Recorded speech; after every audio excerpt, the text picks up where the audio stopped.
Oke, ya. Selamat malam bagi semua yang sudah bergabung di sini. Juga terima kasih buat Kak Yento dari Medan dan Cik Lia dari Semarang. Apa kabar Imlek di Medan? Koyento dan Cik Lia, apa kabar Imlek di Semarang? Siapa dulu nih yang mau sharing? Cilia dulu boleh deh. Iya, ya, selamat malam, Ci Intan, Royanto, dan teman-teman semua. Ini ada Maria Agnes sama ini siapa ya, McD.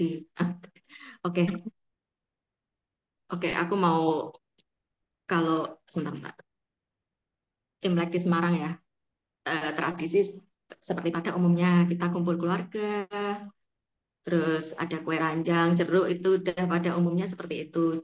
Jadi maksudnya umum ya seperti itu.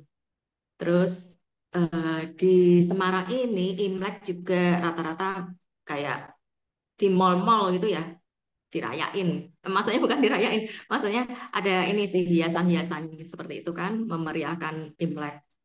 Terus seminggu ini kebetulan dari sebelum Imlek sampai sekarang itu hujan terus. Ya, semoga berkah buat kita semua, nggak cuman yang Imlekan tapi semuanya. Gitu aja, Ci Intan. Ya, kalau ke Yento silahkan yang di Medan. Selamat malam dengan Yento dari Medan. Kebetulan tanggal tanggal 29 ya Imlek. Tanggal 28-nya itu biasa Imlek kita makan besar kan, kumpul keluarga makan besar, sembayang. Besoknya Imlek. Imlek itu kumpul keluarga, tradisi biasanya anak paling demen itu biasanya bagi-bagi angpao.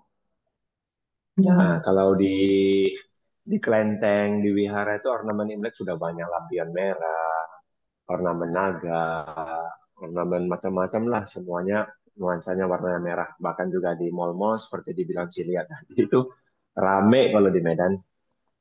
Bahkan di jalan jalan utama menuju balai kota itu juga lampion semua. Gitu. Gitu, Ci. Ya, ya. Jadi kita langsung lanjut nih ke slide yang kedua gitu ya. Tentang ini ya kebudayaan eh, Chinese ini yang mungkin kita bisa bilang kita keturunan ya, peranakan gitu. Yang saya suka sekali kalau di Bali itu bertemu dengan banyak orang dari berbagai bangsa gitu, dan Ya. ketika dia lihat saya gitu, dia ajakin saya omong Chinese gitu, dan saya nggak bisa, langsung saya bilangnya Cindo gitu istilahnya. Dan itu ternyata di Instagram sekarang semua banyak penjelasan tentang Chinese Indonesia gitu ya. Jadi kita eh, eh, orang Indonesia yang masih menikmati kebudayaan Chinese yang membawa lebih banyak ragam gitu di Indonesia, yang sebetulnya semuanya adalah sesuatu yang sangat menarik. Dan kebudayaan di tahun baru selalu sebuah doa yang besar gitu ya, tentang kelimpahan, tentang kesehatan, makanya kita perlu pakai baju merah gitu ya, atau warna emas gitu, karena kita yakin bahwa di tahun depan gitu sesuatunya akan lebih bersinar gitu, atau akan lebih meriah dari tahun-tahun sebelumnya. Dan kepercayaan itu dibawa dengan segala kecerdasan pernak-perniknya gitu ya, yang yang ada di sini ya itu ya, kalau di Chinese sama persis dengan kebudayaan Timur yang orang Indonesia punya gitu ya, tentang persaudaraan, tentang keluarga, yang ada makan bersama gitu. Dan yang menarik adalah tentang kue keranjang. Ternyata seketika saya uh, ngobrol gitu dengan turis dari China, mereka berbicara bahwa kue keranjang ini adalah makanan yang disimpan dari awal Ya. Imlek gitu, yang kadang-kadang supaya kalau kita nggak punya makanan, dia dikeluarin lebih keras, katanya lebih enak gitu. Dan itu sebuah wisdom atau sebuah kebijaksanaan tentang kelimpahan itu sendiri. Kadang-kadang kita merasa kita kita nggak punya sesuatu gitu, padahal ada hal-hal kecil yang kita bisa syukuri yang sebetulnya masih kita eh, bisa pakai Miliki. dan bisa kita nikmati gitu. Ya. Bahkan beberapa orang sekarang suka dengan minimalis gitu. Kalau bisa barang sedikit mungkin gitu supaya yang terpakai aja supaya kita bisa pakai dan filosofi kue keranjang ini sangat-sangat menarik gitu. Eh, Kalau Koyento atau Cilia apa yang cerita tentang keranjang eh, Kalau yang ada? Eh, aku siapa dulu nih? enggak Kalau apa, lanjut lanjut Celia lanjut.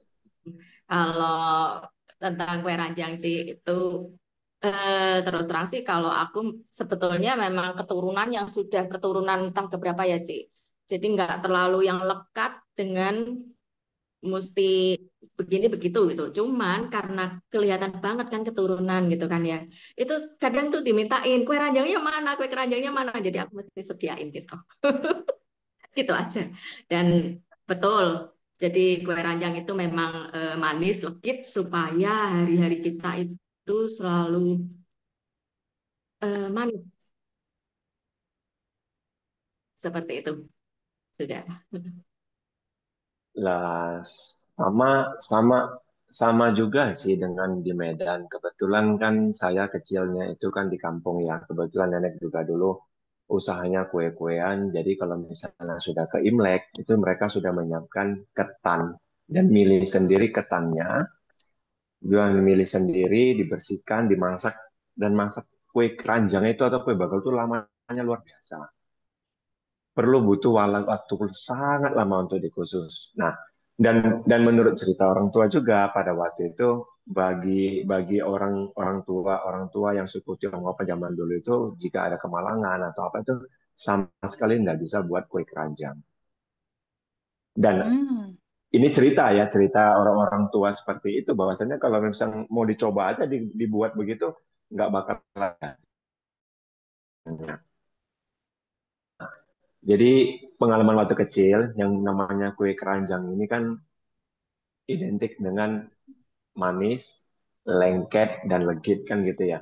Nah kemudian Ya. kalau masih baru-baru mateng itu kue keranjang itu memang enak dicolek-colek gitu makan. Namun kalau sudah ada yang 1 tahun bagaimana?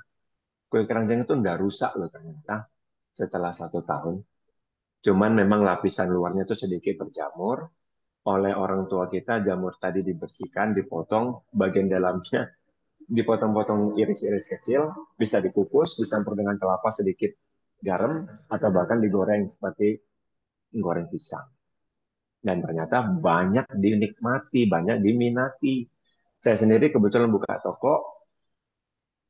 Nah, pelanggan-pelanggan itu kalau sudah menyampai Imlek, minta dong tok, bagi dong tok, kurang lebih seperti itu.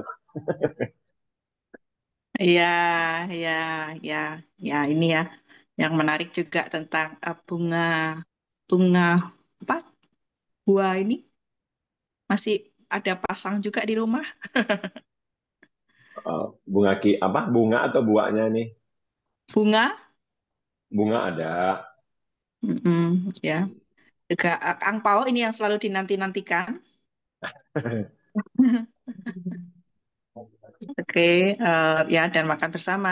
Terus ada teh juga, ada apa petasan yang mungkin kita sudah nggak pegang ya kalau petasan ini ya. Ya, Oke. petasan karena kan dilarang ya. Mm-mm, mm-mm.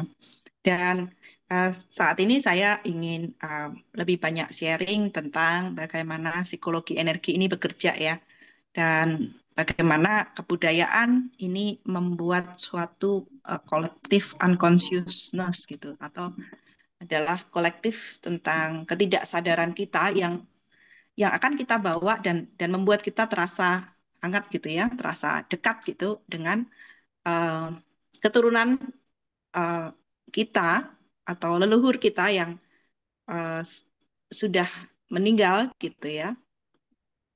Wait, saya cek dulu. Oh, yang berperan ke dalam kehidupan kita, sehingga kita juga merayakan pada Hari kedua ya setelah Imlek itu biasanya ke leluhur. Jadi eh, kita mengenang kembali atau berisi ingatan laten hal yang diwariskan dari masa lampau leluhur seseorang. Lalu ada dalam ketidaksadaran kolektif terdapat beberapa aspek yang mempengaruhi kepribadian yang disebut dengan archetype. Jadi saya akan memberikan sharing dari sudut pandang sebagai simbol-simbol gitu ya, yang digunakan oleh orang Chinese untuk memikirkan tentang sesuatu berkelimpahan gitu ya dengan simbol angpao, memberi, dan itu indah sekali. Termasuk tadi kue keranjang, lampion gitu. Bagaimana sudut pandang kita melihat sesuatu itu sangat besar. Dan ketika kita mempercayai sesuatu itu baik adanya, sesuatu itu akan semakin lebih besar, itu akan membuat kita juga menjadi mudah untuk menerima keberlimpahan itu. Ya, archetype adalah ingatan keras akan suatu bentuk pikiran universal yang diturunkan dari generasi ke generasi. Archetype merupakan imaji-imaji kuno yang berasal dari kolektif unconscious. Dan kalau di Jung sendiri, di archetype itu ada persona, anima, animus, shadow, dan self. Ini adalah psikologi Jung yang akan membahas banyak tentang energi di dalam diri manusia. Nah, saya akan berusaha untuk mengkerucutkannya hari ini dengan kebudayaan Imlek dan bagaimana itu membantu kita untuk lebih percaya bahwa kita ini layak untuk menerima keberlimpahan. Bahkan kita pun adalah keberlimpahan itu sendiri di Ya. dalam segala keunikan kita. Nah, sekarang kita akan berbicara tentang sio dan keunikan diri. Jadi, sio ini adalah uh, selalu muncul di Imlek gitu karena selalu ada ini tahun apa ini gitu yang core adalah sekarang adalah ular kayu. Nah, sekarang kita lagi ngomongin ular kayu. Silahkan Ko Yento dan Cik Lia. Apa nih? Apa yang muncul ketika kita ngobrolin tentang ular kayu atau sio ini?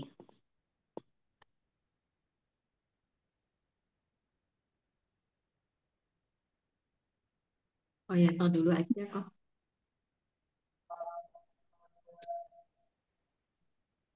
Apa ya? Eh, kalau mikirin ular kayu, kalau saya pribadi sih kebetulan kan sionya kelinci ya, kelinci.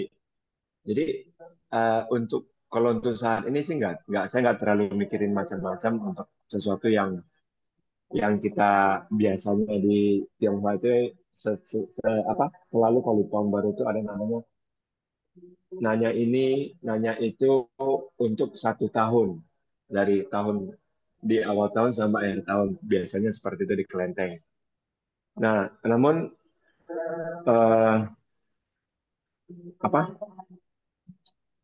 saya enggak terlalu apa namanya nggak terlalu mikirin apa sih yang ada nya atau seperti apa bulan apa gitu. Karena kan kita dari awal tahun itu sudah punya istilahnya gambaran tahun ini saya maunya seperti apa, gambaran ini tahun ini saya maunya lebih tuahat cai gitu loh. Tuahat cai itu kan berarti berkelimpahan, berkemakmuran gitu. Kita percaya doang, belief doang bahwasanya kita bisa melakukan itu gitu loh. Nah, dari perjalanan tadi misalnya ada halangan, ada tantangan, ada rintangan, dan kita berusaha untuk menjalani itu, menerimanya gitu loh. Bagaimana melampaui tantangan rintangan itu gitu loh sih. Jadi bukan berarti ditanya di awal tahun, kamu bulan ini begini, bulan 2 begini, bulan 3 begini, repot jadinya kan seperti itu. Biasanya kan kita di suku Jawa banyak yang seperti itu semuanya. Jadi namun bagi saya semua baik adanya sih. Kalau dari awal kita memang meyakini semua itu baik. Ayo Cilia.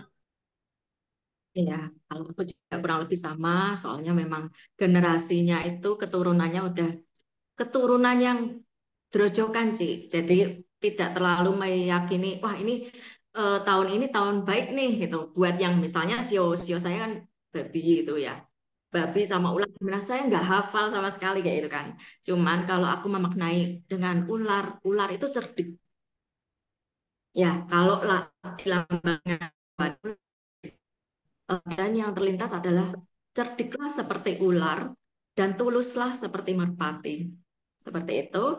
Terus kalau kayu, kayu itu kan keras ya. Bagaimana kalau hmm, untuk keberlimpahan, tetap biasanya tetap dimulai dengan kerja keras, nggak ada kecuali memang sudah keturunannya konglomerat kali ya, kita nggak perlu kerja keras, uangnya udah datang sendiri gitu loh. Tapi kalau memang kita memang masih berusaha, tetap dimulai dari yang namanya kerja keras, ulet lah. Kalau aku bilang ulet ya, ulet, makanya ulet. Tapi kalau bahasa Jawa ulet beda sih, cacing, begitu, Cintan. Ya, yang berada di sini ada Pak Jerry, ada apa Bu Maria Agnes, ini ada Atat ya. Ya, kalau misalnya mau berkomentar boleh uh, tulis di komen atau um, mau raise hand untuk nimbrung obrolan kita silahkan ya. Dan saya juga baru baru mungkin beberapa tahun ini gitu akhirnya mengulik mengulik tentang archetype ini gitu. Jadi uh, ketika saya mulai melihat tentang Chinese wisdom ini, pelajaran ini sangat amat dalam gitu, di mana sesuatu keunikan itu selalu ada uh, kurang dan lebihnya gitu. Ada sisi buruk, ada sisi baiknya gitu, dan tergantung dari sudut mana kita memandang gitu. Eh, dan dan yang saya suka tentang uh, archetype binatang ini uh, di beberapa kebudayaan juga muncul, yaitu tentang animal spirit gitu ya, tentang rasa kita ketika kita melihat itu sebagai sesuatu personal gitu. Jadi kayak misalnya ini saya ketika saya tinggal di jungle gitu ya, Ubud itu selalu orang bilang kita tinggal di jungle gitu. Jadi kalau kita yoga atau kita lakukan semacam gathering, terus tiba-tiba ada tupai datang, atau tiba-tiba ada ular, atau ada cicak, atau ada lisat turun, kita selalu bilang welcome to the jungle gitu, selamat datang di Ubud gitu, karena kita tinggal bersama alam gitu. Jadi eh, kita banyak sekali melihat binatang itu dari sudut pandang yang berbeda gitu, termasuk ada satu klub kita ikuti gitu, yang saya ikuti gitu, judulnya Snakes of Bali gitu. Jadi kita mempelajari semua macam ular, mana yang bahaya, mana yang tidak, mana yang kita bisa ini gitu. Dan itu benar-benar mematahkan sudut pandang saya sebelumnya tentang ular gitu. Jadi sebelumnya ketika ular itu saya merasa takut, merasa jijik, bahkan merasa ini gitu. Ternyata oh, ternyata mereka juga sama seperti kita gitu. Kadang-kadang kalau dia ketakutan, kita ketakutan gitu, kita akan menyerang gitu. Atau ada sesuatu yang men-trigger di dalam diri kita gitu. Akhirnya kita akan melakukan sesuatu untuk membuat uh, berada di dekat itu sebagai lawan gitu. Dan ternyata ular itu juga seperti itu.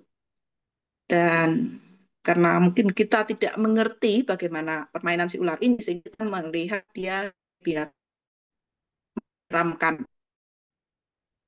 Uh, Termasuk ketika kita berbicara tentang kobra ya, di situ ada salah satunya adalah kobra, di mana di kebudayaan Mesir itu juga digunakan sebagai king gitu, atau energi seorang raja ya, yang memiliki racun segalanya. Dari sudut pandang mana kita memandang, itu akan menciptakan keterbatasan kita atau menciptakan keleluasaan kita terhadap hidup. Nah, ini saya analogikan ya, interaksi antar CEO, bagaimana kita menyikapinya juga di dalam kehidupan gitu ya. Eh, jadi di sini ada sebuah cerita gitu tentang ular besar yang memangsa kuda gitu, yang kadang-kadang kita berpikir kuda menjadi sangat lebih besar daripada ular, tetapi ada yang seperti ini. Tetapi ada juga di sini ada anjing dan kuda, di mana eh, anjing tahu bahwa anjing tidak akan bisa menolong kuda gitu ya, tetapi kuda tetap mengantarkan si anjing ini menyeberang. Dan ini juga filosofi yang menarik gitu, di mana tentang interaksi antara hewan-hewan ini dan kehidupan kita. Dan saya menemukan sesuatu yang indah juga yang tadi Cilia sudah sebutkan tentang elemen kayu ya. Ternyata Chinese wisdom berbicara banyak tentang di dalam diri kita itu sama dengan di luar diri kita, yaitu semesta, bagian-bagian tubuh kita itu sama dengan bagian di luar diri kita. Ada elemen kayu, api, tanah, metal, dan air.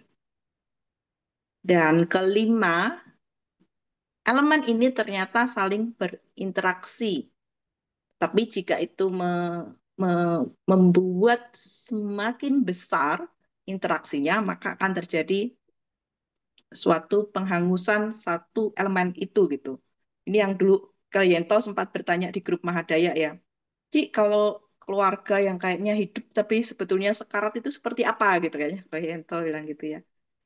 Nah, sebetulnya saya belajar banyak dari interaksi ini gitu di kitab Tao, di mana kadang interaksi di dalam keluarga itu terjadi sebetulnya adalah untuk menopang satu sama lain, atau mungkin kita bisa bilang cinta gitu, karena sayang gitu, tapi karena kelebihan juga akhirnya itu, yang misalnya kayak kayu itu mengobarkan api, memang kayu itu untuk ini api gitu, apinya cukup besar sehingga kayu itu. Sementara kayu itu dia tumbuh lebih banyak karena ada air, ya, eh, di mana air ini akan menyuburkan kayu. Lalu eh, di permukaan bumi kita, di dalam air, ternyata bumi kita ini ditopang oleh suatu metal, di mana tanah itu mengandung metal yang sebagai fondasi di dalam kehidupan kita.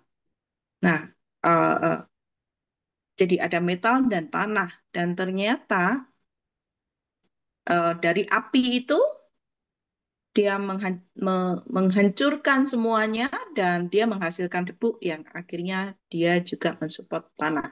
Dan interaksi ini luar biasa yang saya lihat, oh ternyata orang melihat, oh sepertinya ada yang menyakiti atau ada sesuatu yang dihancurkan, itu sedang membentuk suatu keselarasan baru.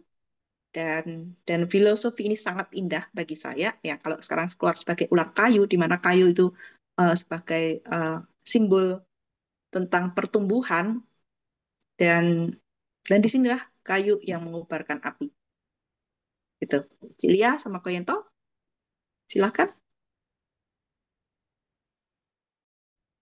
Iya, iya, iya memang kalau alam semesta 5 elemen itu ya, di mana kalau 5 elemen itu saling bekerja sama itu hasilnya luar biasa. Tetapi seperti yang tadi Cik Intan bilang ya, kalau kelebihan pasti membakar gitu loh.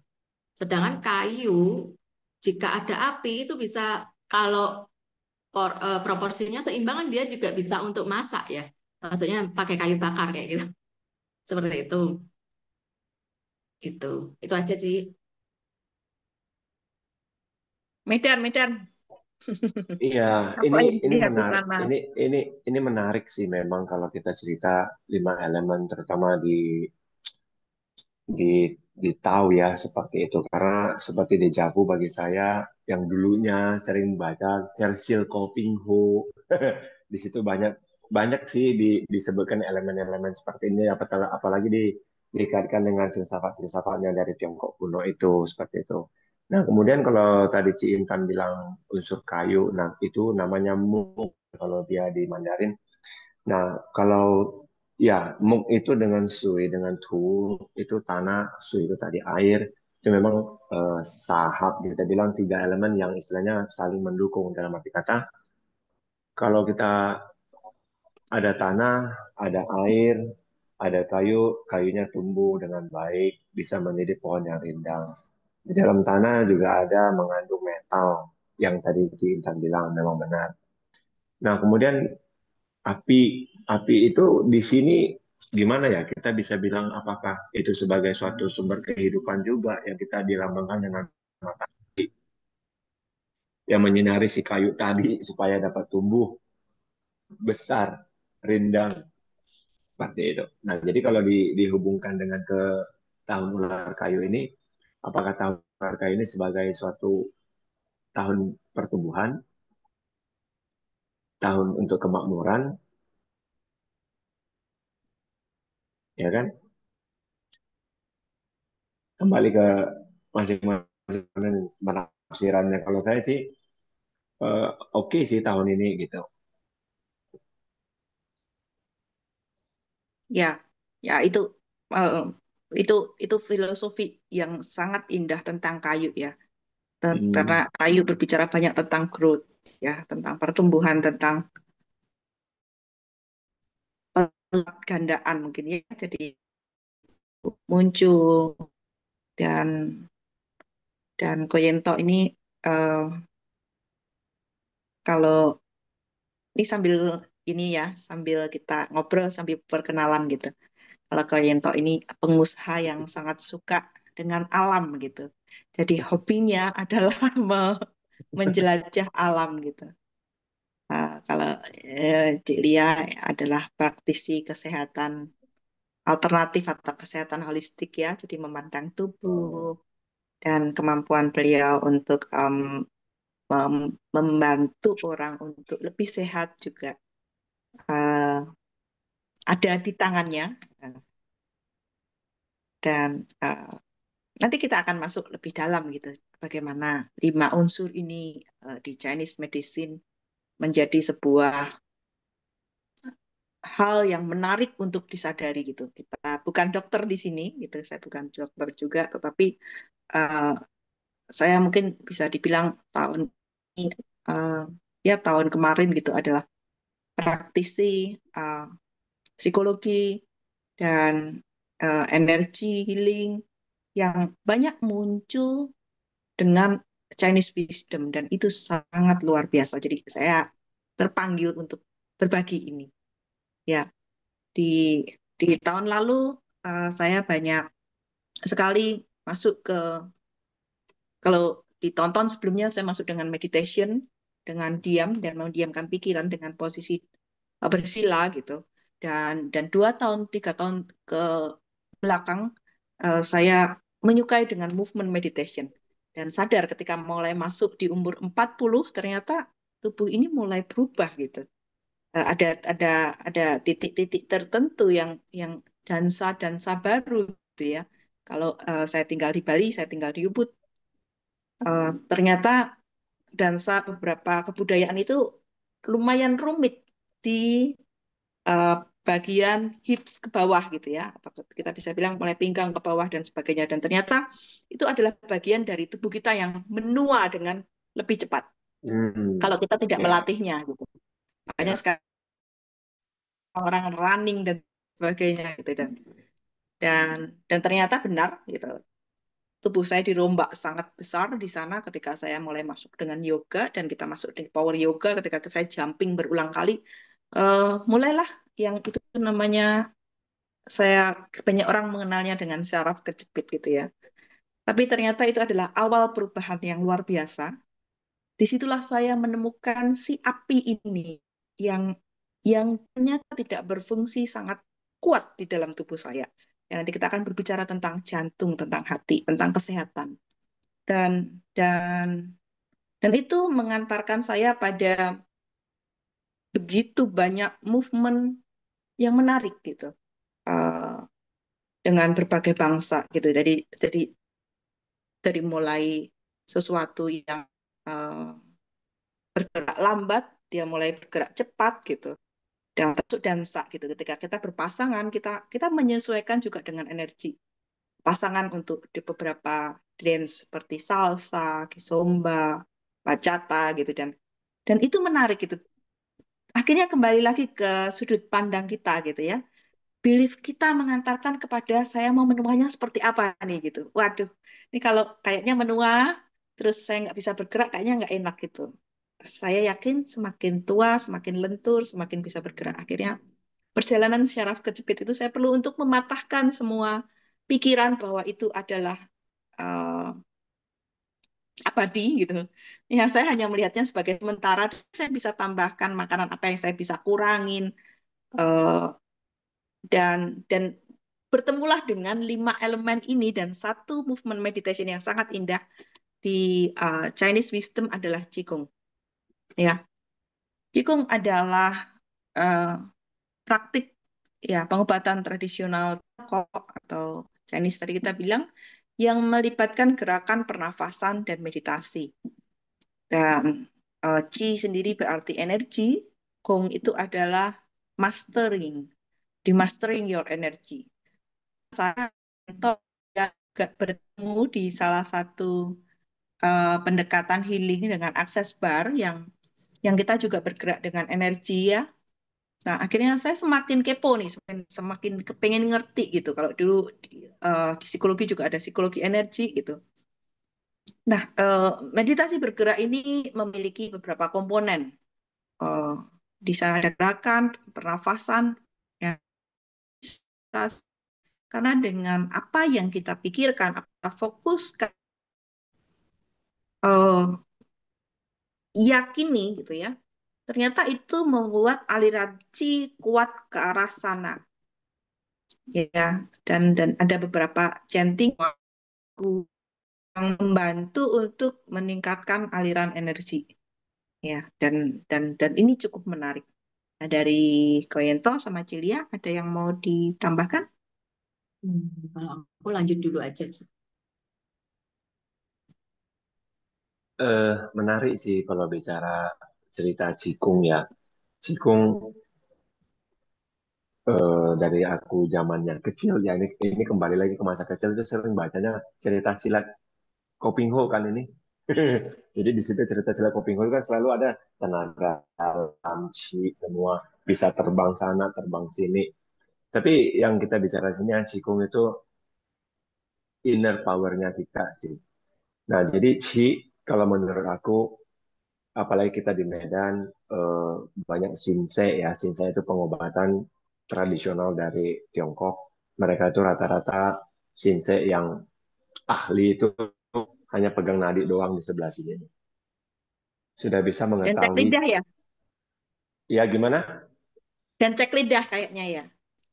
Sebentar, dia awalnya kalau Shinsei itu dia pegangnya di nadi, nadi besar di sini, hanya pegang begini doang. Ini untuk melihat aliran chi kita di mana yang tersumbat, di mana yang lancar bisa ketahuan.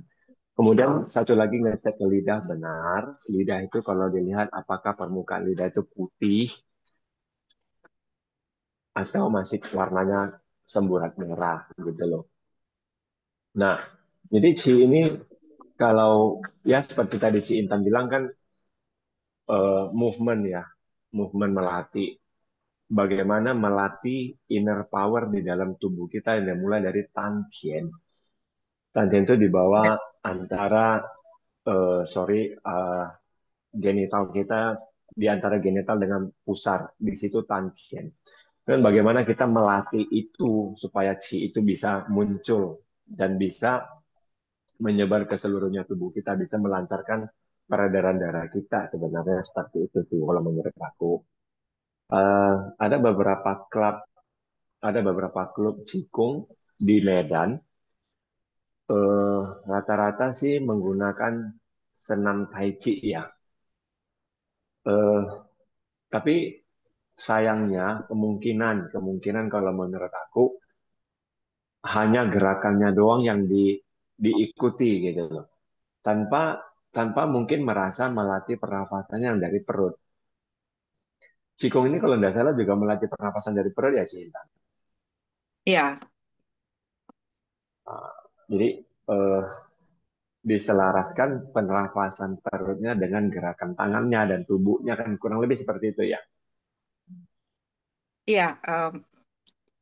Yang saya kenali ketika tubuh saya banyak berubah ya, karena awal-awal shock gitu ketika ketika yang dikenal orang sebagai syaraf gitu, seakan-akan itu sakit Hmm. gitu. Tapi ternyata tubuh kita itu benar-benar bergerak berdasarkan visualisasi dan pikiran kita.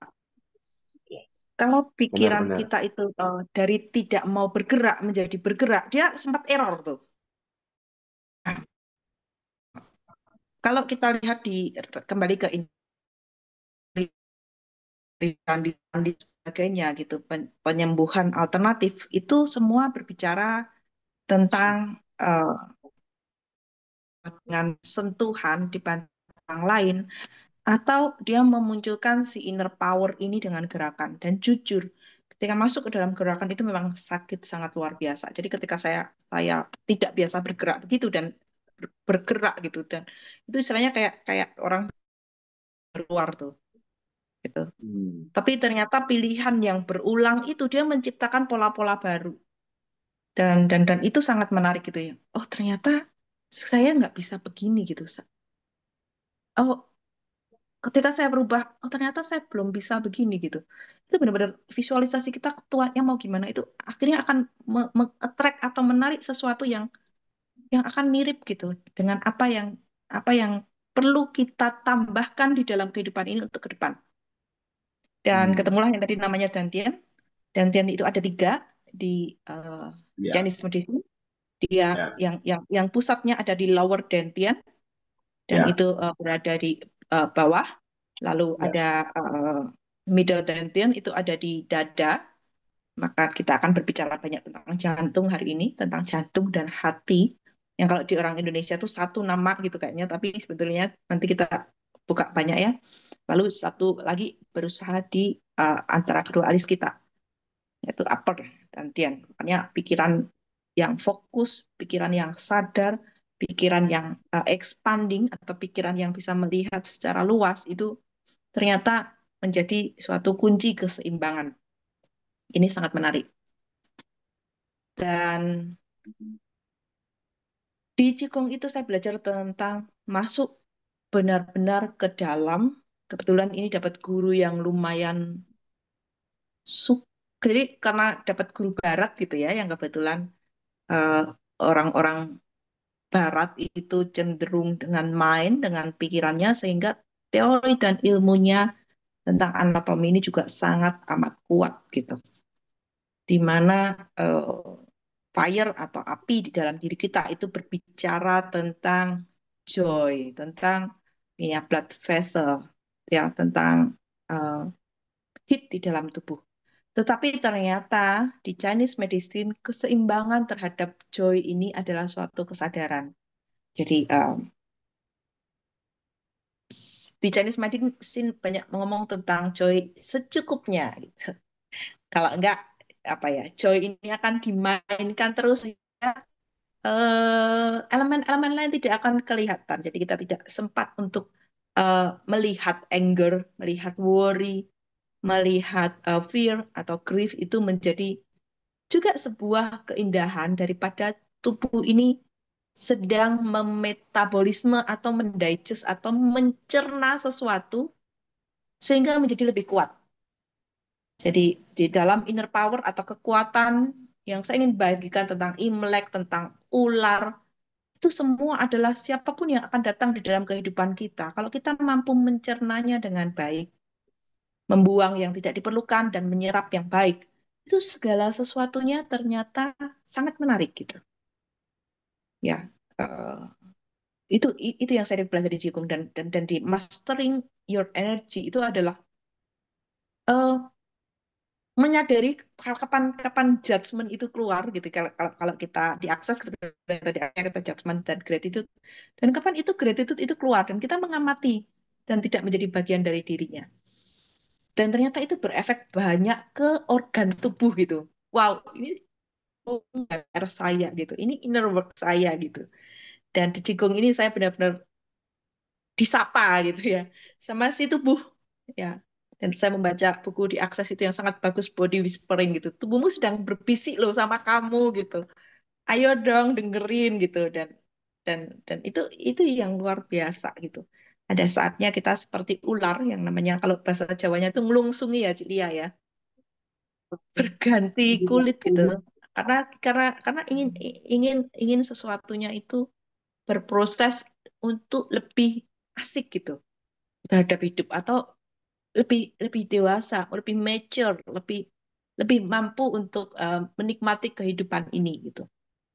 Dan itu indah sekali ya filosofi tentang lungsungi itu tentang tentang ular berganti tubuh dan bagaimana juga ketika kita mempelajari sesuatu wisdom yang baru dan kita menerapkan di tubuh kita segala sesuatunya juga berubah. Silahkan Koyento dan Cilia. Terus terang kalau aku kan memang nggak mempelajari Qigong ya. Aku tahu udah dan aku tahu semua itu ada untuk memang untuk kebaikan kita ya, maksudnya untuk kesehatan dan segalanya. Dan aku lebih cenderung ke yang holistik yang memang menyeluruh. Jadi semua itu berkaitan antara pikiran, tubuh, jiwa, dan roh kita. Itu semua berkaitan. Nggak bisa harus salah satu. Misalnya kita pakai pikiran terus, kayak itu juga yang terjadi adalah yaitu kadang kebanyakan pikiran itu jadi sakit kepala seperti itu kan. Terus kalau eh, dan tetapi kebanyakan yang aku amati ya maksudnya dari eh, yang pengalaman ya dari pengalaman itu kebanyakan orang sakit itu sebetulnya kebanyakan maksudnya Hmm. banyak satu banyak pikiran banyak yang dipikirin banyak yang ngurusin kemarahan ini kan masuk ya anger kayak gitu kan kemarahan tapi kemarahan kekhawatiran kecemasan di saat ke kemarahan dan kecemasan itu terlalu berlebihan yang ada kita nggak bisa joy begitu kita nggak bisa joy akhirnya kayak berubah semua strukturnya kan entah itu aliran darahnya entah itu ototnya sendi saraf dan ketika bisa dirasain lah kalau misalnya pas kita lagi marah kayak gitu kan itu rasanya marah maksudnya marah yang tanpa ya kita marah tanpa sadar dan kita masih memegang belief system bahwa marah itu sesuatu yang nggak boleh. Lah itu pertentangan sekali. Di saat orang masih punya pertentangan antara marah dan nggak boleh marah, badannya jadi stuck. Sedangkan dia eh, mau nggak mau, jadi kan sering pertanyaannya gini, memang aku nggak boleh marah ya, aku pengen marah gitu loh. Akhirnya dia mengkontrol semuanya kan, mengkontrol marahnya, mengkontrol ini. Terus khawatir itu tetap diperlukan ya. Kadang kita, misal nih, masa kalau keuangan kita, misal kita keuangan kita lagi eh, biasa-biasa aja, masa kita, bahkan mungkin agak di bawah bawah ini ya, masa nggak khawatir kan tetap ada khawatir, tetapi khawatirnya kita khawatir yang berkesadaran, maksudnya bukan terus yang semakin takut. Kalau semakin takut kan otomatis semakin turun ya. Tetapi kalau khawatir yang berkesadaran, kita jadi sebaliknya, kita berpikir bagaimana supaya keuanganku, mungkin rezeki ya, rezekiku itu semakin bertambah. Cara apa yang bisa aku lakukan, misalnya seperti itu. Jadi sebetulnya cuman mau ke kiri atau ke kanan. Ibaratnya kalau ke kiri itu kita khawatir yang berlebihan hingga kita semakin masuk ke dalam kesedihan, kemarahan, atau kita membuka kemungkinan. Apa lagi yang mungkin? Seperti itu, Ci Intan. Mungkin ke Yento.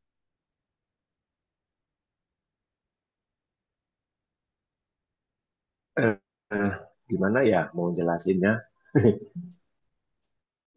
Kalau ada sih beberapa beberapa hal yang seperti tadi Cilia bilang itu, bahkan ada beberapa dari teman mereka kadang-kadang itu membatasi dirinya, nggak boleh ini, nggak boleh itu, nggak boleh makan ini, nggak boleh makan itu.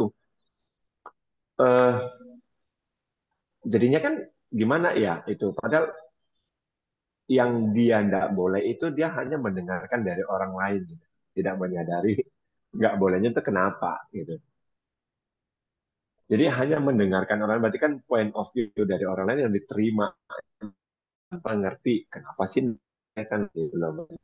Sering, sering, sering kita temui bahkan anak-anak, ibu, bapak itu enggak boleh gitu ya, pantang gitu loh. Seringkali kan seperti itu. Nah, seiring seiring bertambahnya wawasan, kemudian dari akses juga dapat sesuatu yang istilahnya yang bisa kita tanya, apanya sih yang nggak boleh, kenapa nggak boleh gitu loh. Jika boleh, emangnya kenapa? Kan kurang lebih seperti itu juga kan jadinya ada pertanyaan-pertanyaan yang bisa kita tanya, yang membuka kesadaran kita. Nah, jadi kalau untuk saat ini seperti yang Intan sering ajarin juga untuk ke tubuh, mungkin Cilia juga kan, apa sih yang berkontribusi ke tubuhnya aku? Dan kurang lebih seperti itu. Apa sih yang bisa aku makan yang bisa untuk tubuhku juga lebih oke gitu loh.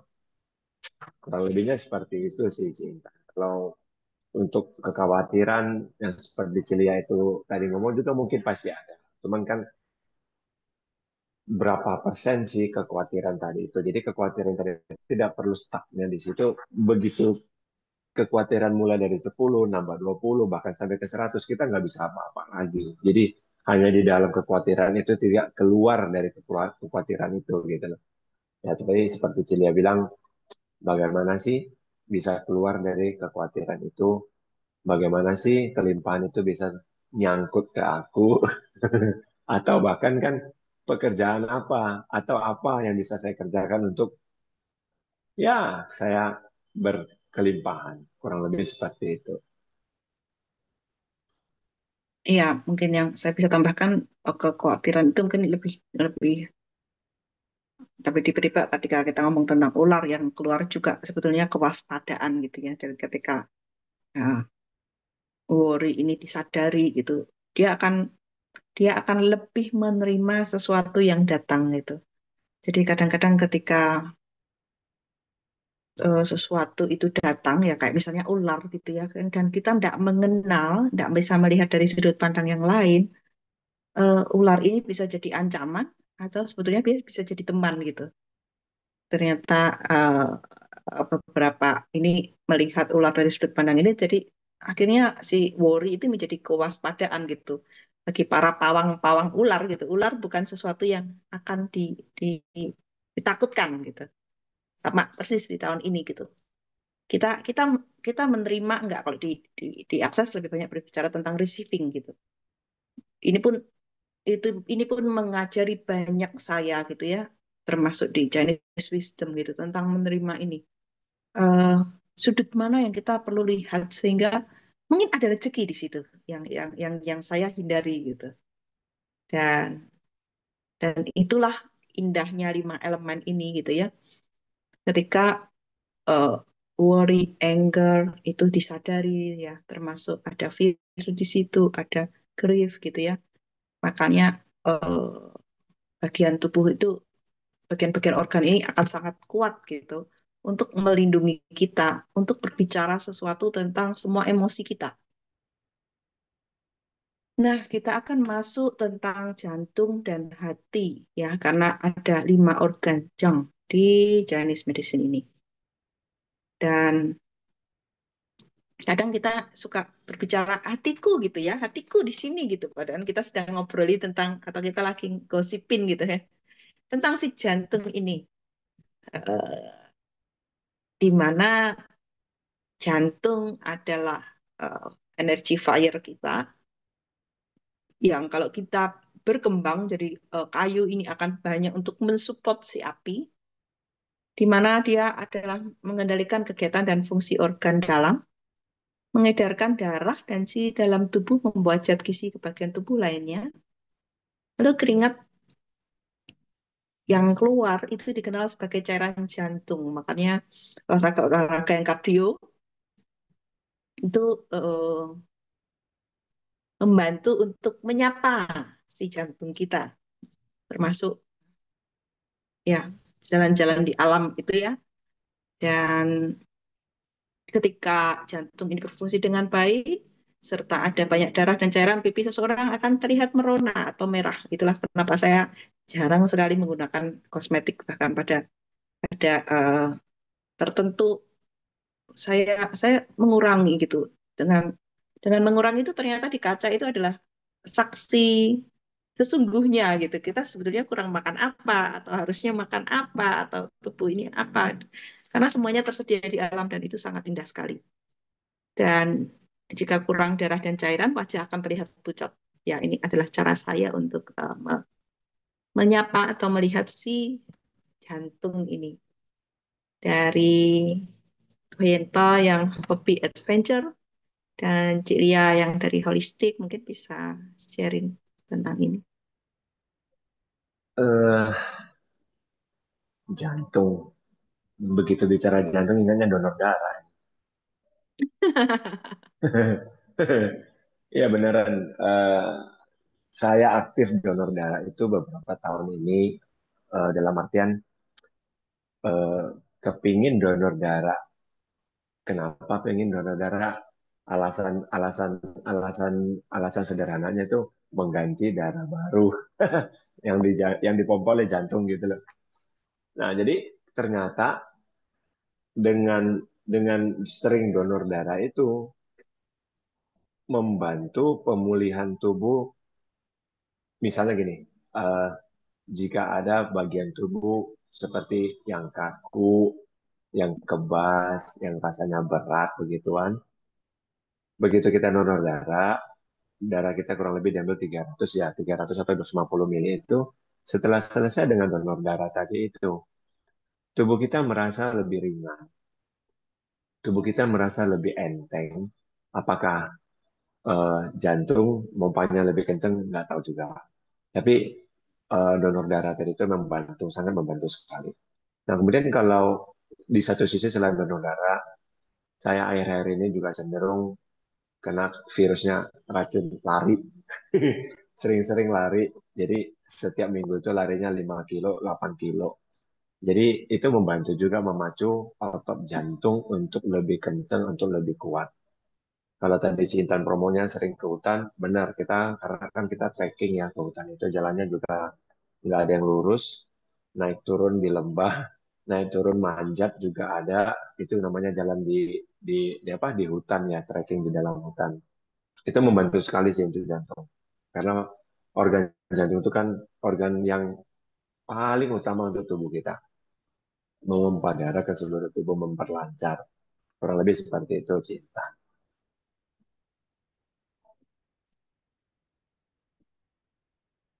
Ya, Cilia silahkan.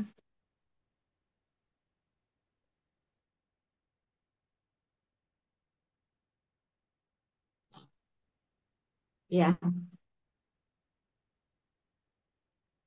ya. Kalau kalau aku kan holistik ya, secara holistik ya jantung seperti itu ya.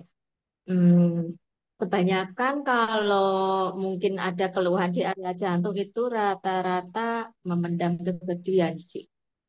Jadi ada yang dipendam, biasanya ada yang dipendam seperti itu ya. Ketika kita ke ada ketidakdamaian atau apa itu ya, ya itu bisa membuat mungkin aliran darah nggak lancar dan sebagainya. Seperti itu. Sementara itu aja, Ci. Ya, ya, ya, ya, itu menarik sih termasuk eh, kesimpulan ya. Kadang-kadang pikiran kita nih suka menyimpulkan sesuatu yang jantung ini jadi langsung nggak enak gitu. Makanya pada beberapa yang serangan jantung dan sebagainya itu ketika sesuatu kesimpulan itu membuat kita sedih atau membuat kita marah atau membuat kita benci atau membuat sesuatu yang apa ya sangat tidak nyaman sehingga kita tidak bisa mencernanya dengan baik dan kita ketemu dengan hati yang sesungguhnya atau kita bisa kenal dengan lever tapi kadang heart ya yang di dalam bahasa Inggris itu sebetulnya adalah jantung dan yang kedua hati ini adalah lever ternyata dia berbicara banyak tentang mencerna dan memilah-milah mana yang diserap mana yang dikeluarkan dan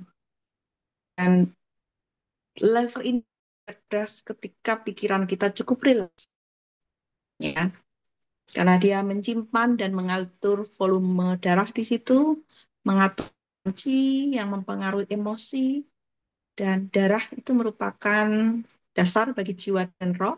Oleh karena ini menyimpan darah, hati juga menyimpan jiwa. Dan darah dalam hati atau kelebihan yang dalam hati akan menyebabkan seseorang menjadi mudah marah.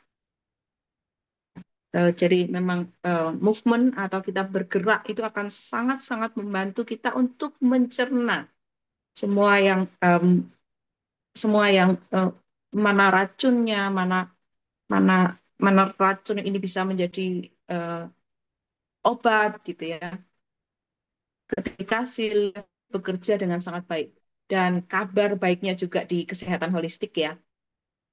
Lever ini adalah salah satu organ yang dia bisa kembali benar-benar rejuvenate. Kalau kita mengatur semua pola, kita membuat benar-benar yang bisa kembali 99%. Jadi kalau kita melakukan detoksifikasi dengan sangat baik di dalam semua organ tubuh, lever adalah satu-satunya yang benar-benar bisa pulih sepulih-pulihnya.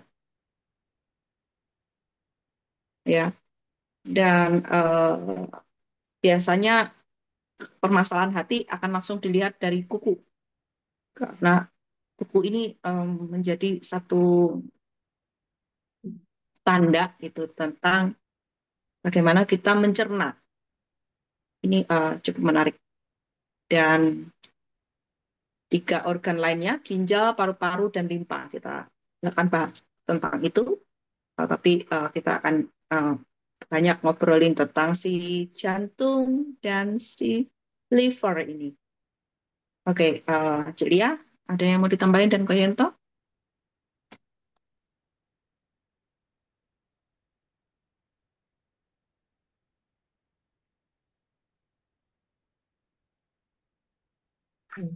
Belum, belum. Oke ya, lanjut ya. Dan ternyata si lever ini apa ya mem- mem- memberikan nutrisi atau merawat si yin energi itu. Jadi yin energi didapat dengan energi malam atau relaksasi lebih malam. Bentar saya tutup dulu.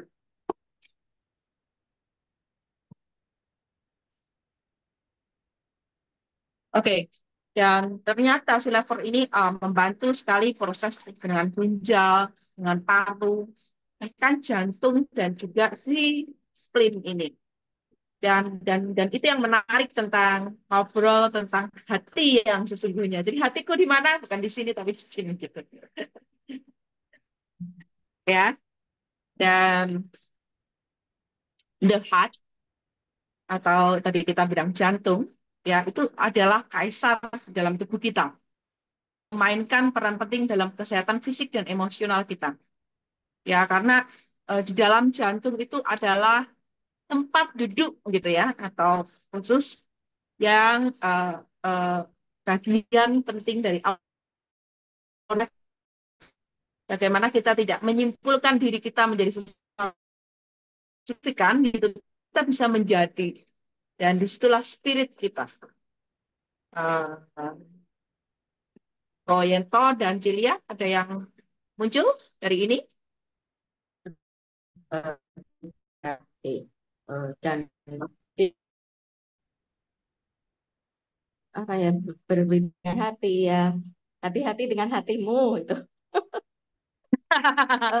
Gunakanlah kebijaksanaan, gunakanlah kesadaran, kita bisa memilih dan juga kalau sudah melewati baik, benar, buruk, salah, itu sudah rasanya damai banget. Begitu kita damai, jantung semua bekerja dengan senormalnya. Dan itu sebetulnya cepat pulih kok. Kalau memang kita menyadari, kalau kita masuk ke dalam kesadaran, itu sebetulnya kalau ada berbagai macam penyakit itu cepat pulih Cik, sebetulnya. Tapi dengan kesadaran. Dan kita memang seperti yang tadi Cinta selalu bilang ya, jangan dibikin signifikan. Jadi kadang orang itu sudah membuat signifikan bahwa kalau misalnya sakit jantung itu susah untuk misalnya itu karena kita bicara tentang jantung ya, contohnya jantung gitu ya. Susah untuk disembuhkan. Lah itu kita sudah menutup. Tetapi kalau tidak menganggap itu signifikan dan kita mencari ya, maksudnya dalam arti ada apa ini? Kenapa kok kesehatanku bermasalah? Sebetulnya eh, apa yang bisa aku tambahkan atau apa yang perlu aku kurangin? Mungkin dari makanan, mungkin dari pikiran, mungkin kita memang ada luka, memang ada trauma, dan semua itu kan saling berhubungan. Dan yang bisa memulihkan cepat itu biasanya kalau kita sudah kembali ke menyayangi diri kita sendiri.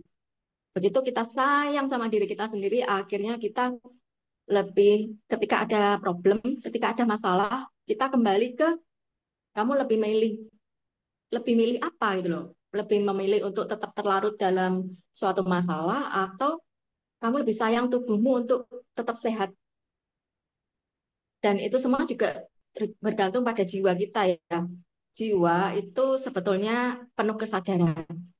Jiwa itu tetap pengen kita selalu bertumbuh dan berbuah.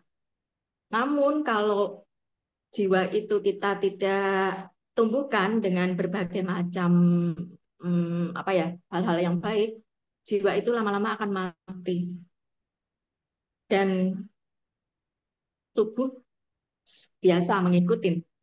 Tubuh mengikutin ya, maksudnya ini selaras semua lah antara tubuh. Begitu tubuh kita sakit, jiwa kita juga sakitnya. Kalau lama kan otomatis jiwa kita lelah juga kan. Akhirnya juga dia sudah memberi kesadaran kita yang nggak ngerti. Kita masih cenderung untuk mendengarkan apa kata orang. Dan kebanyakan itu apa kata orang itu biasanya orang-orang yang memang punya otoritas. Punya otoritas seperti misalnya dokter, pendeta,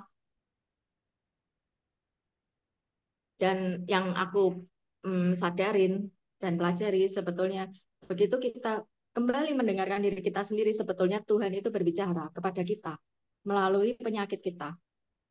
Dan memang nggak mudah ya, makanya itu kenapa ada meditasi, itu buat yang memang mungkin pikirannya terlalu kacau, dibutuhkan meditasi supaya kita kembali ke diri kita sendiri dan bisa mendengarkan Tuhan itu eh, apa yang Tuhan mau di dalam hidup kita, seperti itu. Itu sih Intan.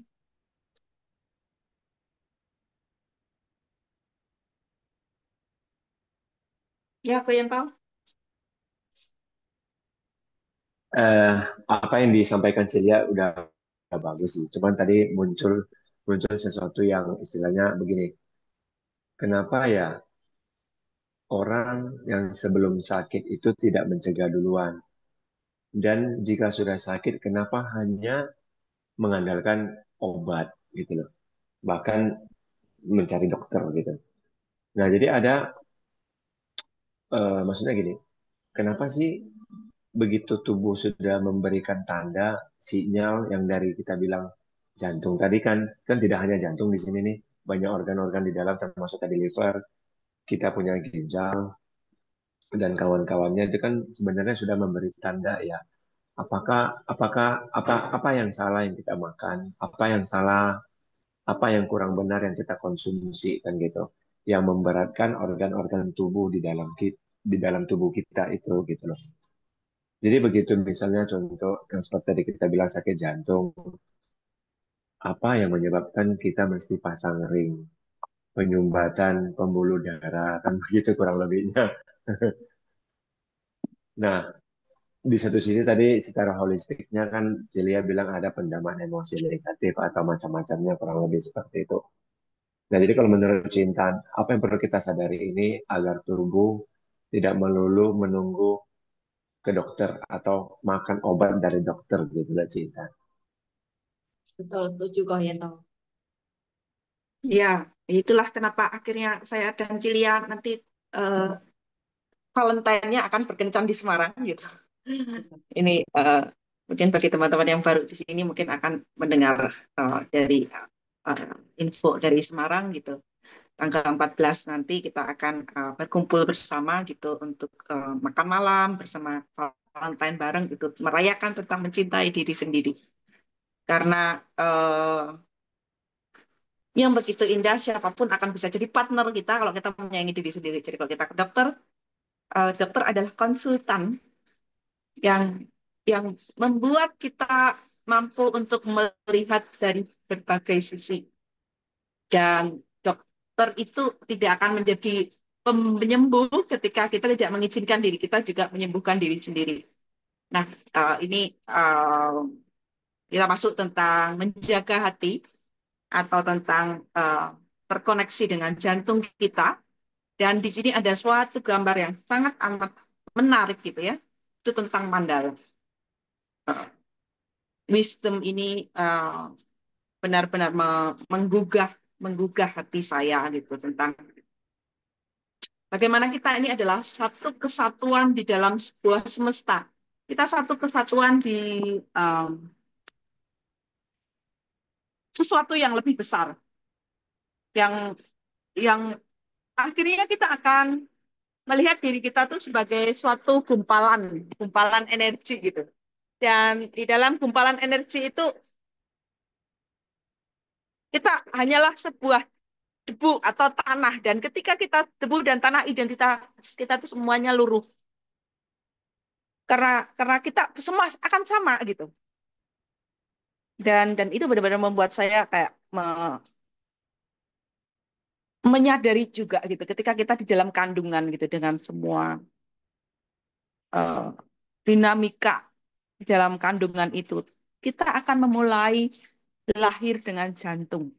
Jadi saya 3 hari ini banyak masuk ke breathwork ya, ke releasing dengan nafas gitu. Ternyata eh, mencintai yang sesungguhnya itu melibatkan keterbukaan hati. Dan di dalam hati yang sadar, dia akan melihat sejelas-jelasnya yang baik dan buruk. Kadang kita kadang kita suka untuk mendepak yang buruk ya, atau kadang kita membatasi sesuatu yang buruk itu gitu. Sehingga kita tidak bisa melihat benar-benarnya ada apa pesan di balik yang buruk itu. Tapi ketika kita merangkulnya ya di dalam yin dan yang filosofi ini, dan kita ya nih mencintai Nggak ada melibatkan. suaranya ya? Oke, hilang ya. Ada. Iya, hilang. Mm-mm. Oke, udah Kadang masuk kita ya. suka, nah yang tadi, kadang kita suka apa gitu. Oh ya. Kadang kita suka untuk menutupi sesuatu yang buruk itu, atau kadang sesuatu yang buruk itu juga seru gitu. Eh, Sehingga tidak disadari, sehingga ada peran kita untuk dapat mengelola yang buruk ini. Dan disitulah ada cinta gitu. Cinta itu diciptakan untuk mengamati pain itu sejelas-jelasnya, sehingga sakit apa itu bisa lumer gitu dengan cinta ya.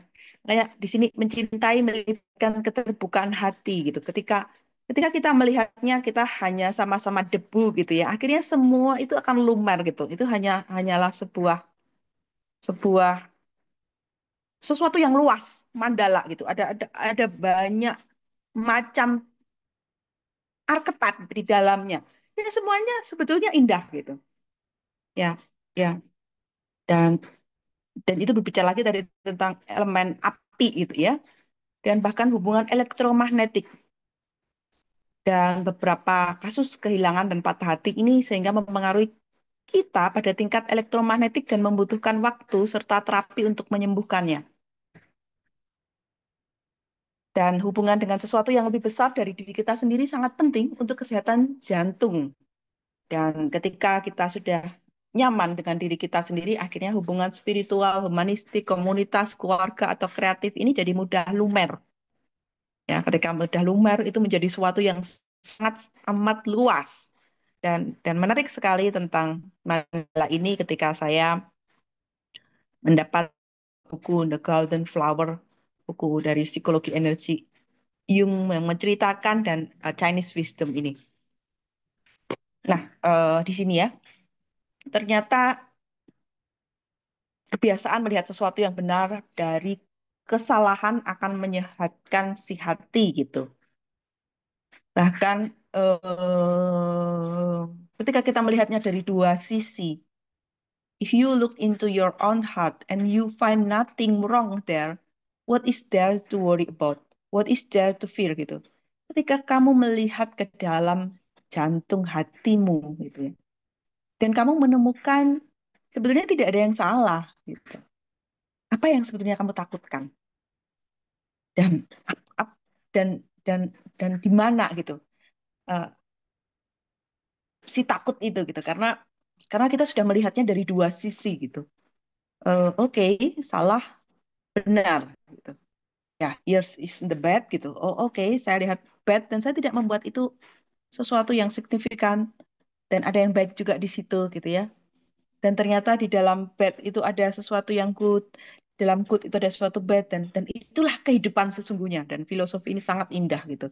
Kita tidak akan pernah bisa menyingkirkan yang buruk itu Tam- adalah bagian dari diri kita. Karena karena kesalahan itu adalah sesuatu yang memang ada, tapi sebetulnya tidak ada juga gitu loh. Ada dan tidak ada gitu. Ini filosofi Tao yang yang saya, aduh, ini apa ya gitu. Ternyata mungkin saya bisa merasakan yang tidak terdeskripsi oleh kata-kata gitu. Jadi silahkan ke Yento sama Cilia mau menambah.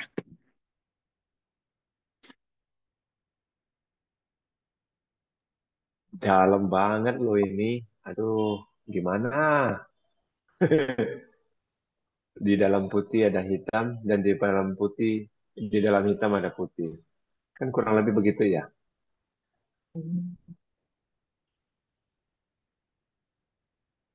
Ya dan ketika kita melihat gitu, rasanya hati itu lumer nggak sih gitu.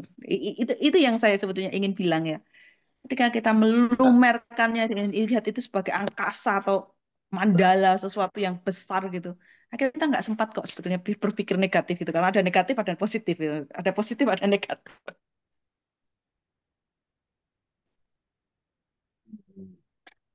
Iya, tadi menarik, Cik, memang.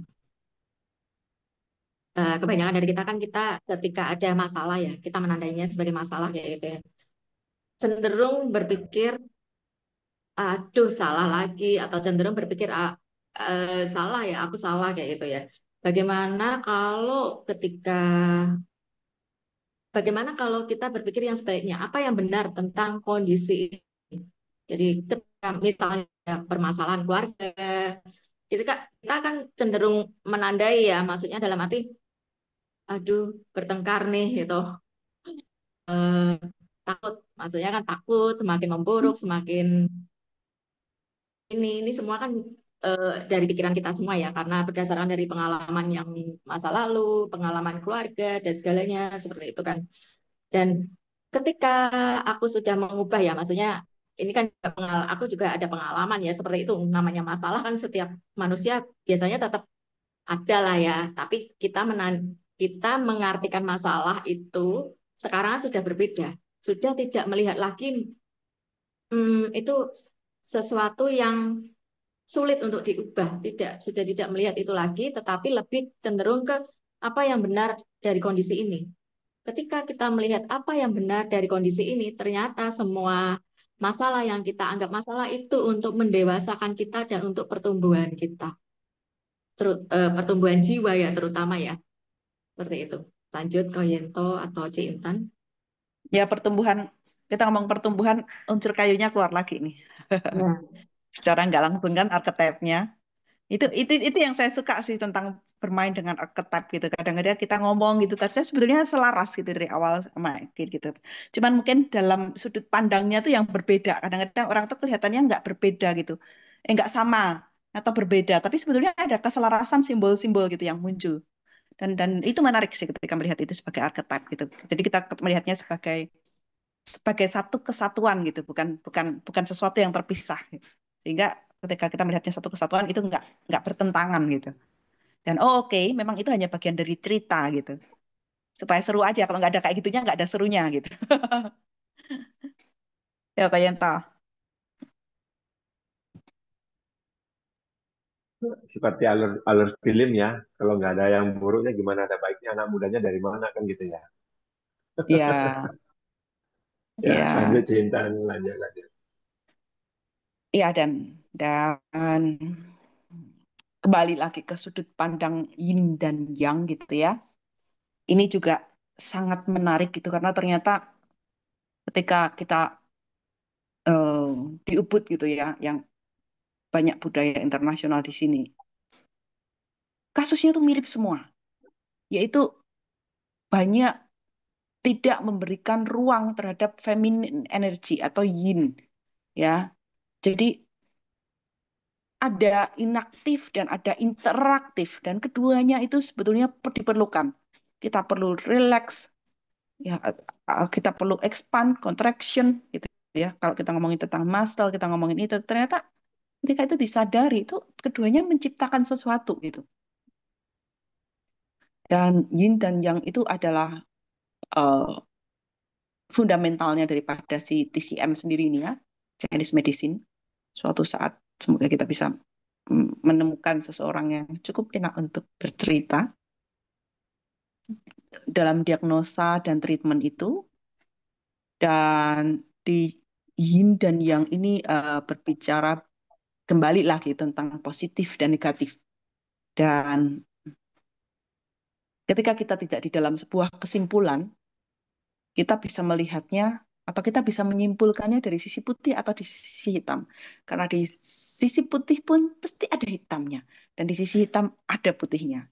Dan dan ini membuat kita menjadi lumer. Saya suka banget sih dengan keadaan melting gitu ya. Jadi ada eh, ketika saya membantu terkait dengan energi empowerment gitu ya. Di dalam tubuh itu ternyata banyak kecerdasan atau kekuatan yang tidak diakui oleh eh, yang tadi mungkin bisa dikatakan Cilia sebagai figur otoritas atau ini gitu karena mungkin sudut pandangnya jadi kayak melihatnya dari sisi hitamnya aja atau putihnya saja.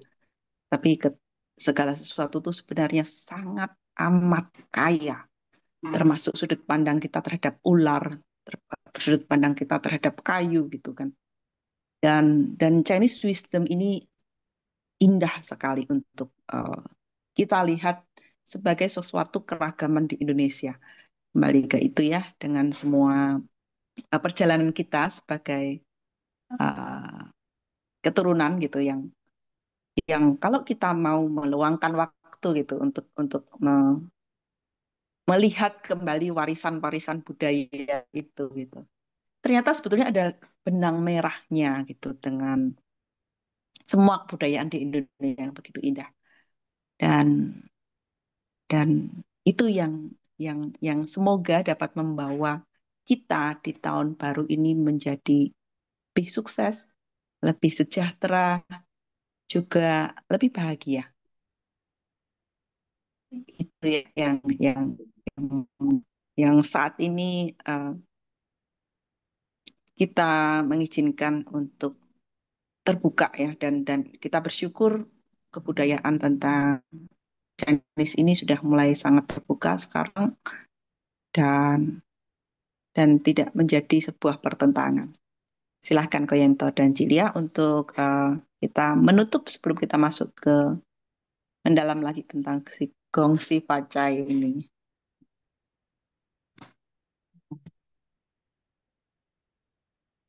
Ya, bagaimana di tahun ular ini, ya, yang tadi aku bilang ya di awal, bagaimana kita bisa secerdik ular dan setulus merpati. Artinya, ketika kita tulus pun juga dengan kecerdikan. Dan ketika kita cerdik dengan ketulusan. Nah, itu kalau ada seperti itu kan otomatis yang ada adalah yin dan yang dan kebijaksanaan ya. Kebijaksanaan yang memang nggak gampang untuk kita masuk ke situ, Ci. Dan untuk yang tadi Ci Intan itu ya memberi ruang satu sama lain. Dan kalau tentang ruang, bagaimana kalau kita mengizinkan untuk orang lain memilih perjalanan hidupnya? masing-masing. Walaupun mungkin kita lihatnya perjalanan hidupmu tuh susah kayak gitu kok kamu ditarik untuk yang enak-enak kok nggak mau sih. Kadang kita nggak mengizinkan orang untuk menjalani itu gitu loh. Itu yang bikin kadang masuk ke ruwet ya. Jadi ruwet gitu. Kita pengen menolong tapi belum tentu semua orang itu bisa kita tolong. Belum tentu semua orang bisa menerima pertolongan dari kita. Dan bagaimana jika eh, kalau mungkin memang sudah ada keluhan, mungkin kita kembali ke dalam diri, kembali untuk mengenali diri kita, kembali untuk mendengarkan bisikan tubuh kita, jiwa kita, dan apa yang Tuhan ingin bentuk buat kita. Bagaimana di tahun ular ini gemilau kebahagiaan dan kesehatan menyertai kita semua. Begitu Ci Intan, lanjut ke Yento mungkin. Eh, Menyambung dari Cilia tadi, ada sesuatu sih yang istilahnya di tahun ular ini seperti tadi dibilang apa? Mengganti kulit.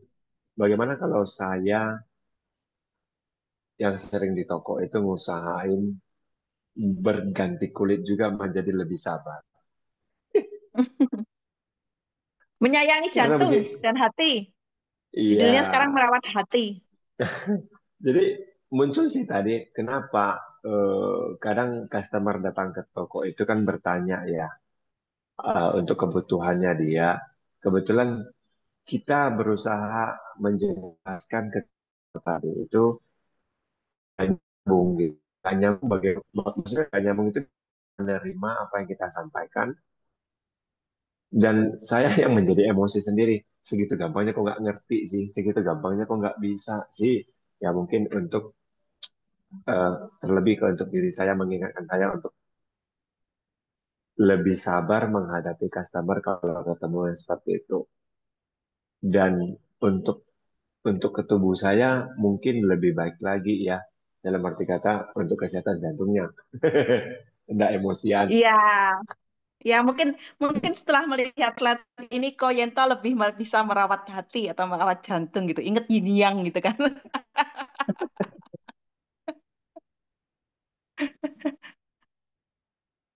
Mungkin Iya. ini ada Oke. pertanyaan. Kenapa? Ada pertanyaan. Mungkin kalau mau Oke. jawab terlebih dahulu atau bagaimana?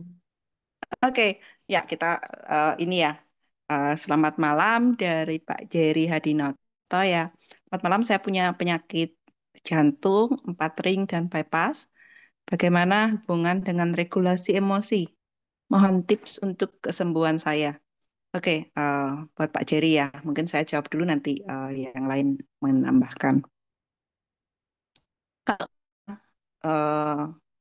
melihat dari semua ulasan itu gitu ya, kebetulan kita masih di slide di yin dan yang gitu ya. Kalau bahasa Jawanya itu style kendo gitu. Jadi belajar untuk benar-benar meluas gitu. PR-PR apa yang saya belum bisa melepaskan suatu kebenaran gitu. Jadi kalau misalnya sudah benar gitu. Sisi sisi salah apa yang mungkin saya belum lihat. Kalau saya salah, sisi benar apa yang belum saya lihat gitu. Jadi si jantung ini kita kembali sebentar ya ke jantung ya. Ini sesuatu yang sangat indah banget yang saya temukan di. Jadi ketika kita berbicara si the heart as the emperor, ini ada satu yang kita bilang body, mind, sama soul. Nah, si body, si tubuh ini kan sudah kontrak nih dengan jantung gitu. Sebetulnya ada banyak hal yang tidak bisa terdeskripsikan oleh si mind atau si pikiran ini. Tapi pikirannya akan terus kencang untuk mencari. Jadi dia akhirnya tidak merawat hati ini tadi. Ya, dan ada suatu yang namanya soul, soul integration. jiwa yang terintegrasi. Nah, di dalam uh, buku The Golden Flower punya seorang penulis barat yang kebetulan dia mengintegrasikan dengan Jung, itu ternyata ada suatu PR-PR jangka panjang yang perlu kita kerjakan itu sedikit demi sedikit. Sama persis kayak mandala. Jadi itu bagus sekali beliau mengungkap tentang Borobudur. Borobudur itu sangat besar, tapi semua berpusat ke tengah. Sama persis.